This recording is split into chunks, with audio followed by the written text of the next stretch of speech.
ధన్యవాదాలు. ఈరోజు వికారాబాద్ సంబంధించి చూస్తే కాంగ్రెస్ ప్రభుత్వము అధికారంలోకి వచ్చి 2 సంవత్సరాలు పూర్తి అవుతుంది.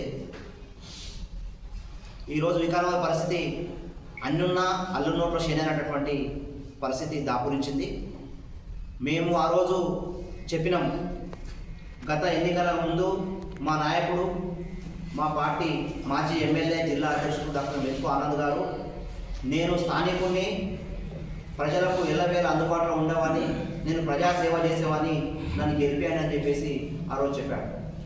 అదే కాంగ్రెస్ పార్టీ నాయకులు వాళ్ళు ఆ రోజు ఎన్నికలలో మాయమాటలు చెప్పి గ్రామాల మైసర్మల మీద హనుమాన్ల మీద ఒట్టేసి మేము ఏ ఊరు పోతే ఆ ఊళ్ళో మీ సమస్యలు పరిష్కరిస్తామని చెప్పి ఈరోజు ప్రజలకు అందుబాటులో లేనటువంటి పరిస్థితి చూస్తూ ఉన్నాం.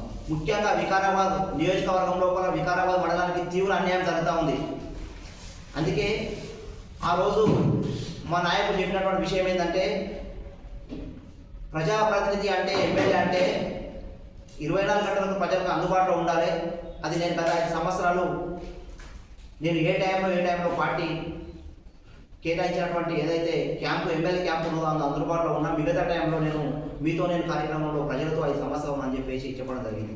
కానీ ఇప్పుడున్నటువంటి నాయకులు, గెలిచినటువంటి స్పీకర్ గారు ఈరోజు ప్రజలకు అందుబాటులో లేకుండా ఈరోజు హైదరాబాద్లో మకమేసి కనీసం ప్రజలకు ఏదైనా సమస్యలు ఉంటే చెప్పుకోవాలంటే ఈరోజు ఓ కారు కట్టుకొని 5,000 రూపాయలు ఖర్చు పెట్టుకొని పోయి చెప్పుకుంటే ఆ సమస్య పరిష్కారం అవుతుందా కూడా కాని పరిస్థితి ఈరోజు ప్రజలు తీవ్ర ఇబ్బందులు పడతా ఉన్నారు. అందుకే మేము ప్రజలకు చెప్తా ఉన్నాం, రాబోయే ఎన్నికలైనా సరే మనకు కావాల్సినటువంటి టూరిస్టులు కాదు, స్థానికులు కావాలని చెప్పేసి మేము ప్రజలను కోరుతా ఉన్నాం. టూరిస్టులు అనేటటువంటి వాళ్ళు వస్తారు పోతారు, వాళ్ళ సంపాదన వాళ్ళ ఆదాయం కోసం పనిచేస్తారు. స్థానికులు అనేటటువంటి వాడు ఇక్కడనే ఉంటాడు. ప్రజల కోసం నిరంతరం ఉండే నాయకులు ఎన్నుకోవాలని చెప్పేసి నేను వికారాబాద్ మండలంలో నేను విజ్ఞప్తి చేస్తా ఉన్నాను.